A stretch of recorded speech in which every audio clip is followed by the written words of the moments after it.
Some of the technology hasn't.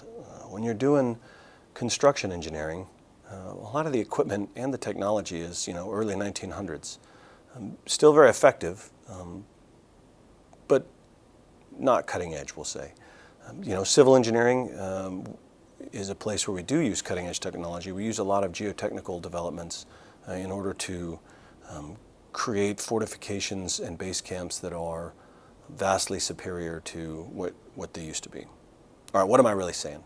So for instance, I went and got a master's degree at the Missouri School of Mines, and my degree was in pozzolanic action. That is, how do you use small elements of fly ash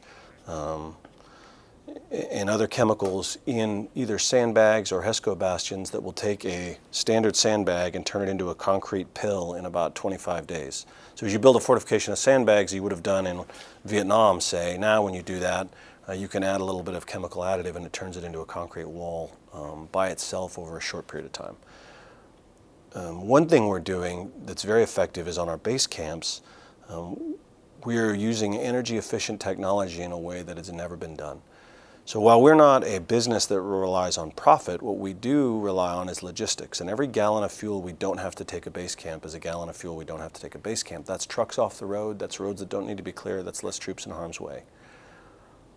So our bases are going to almost a net zero technology where they run completely on wind and solar in a way that reduces their footprint and allows them to operate with little logistical infrastructure.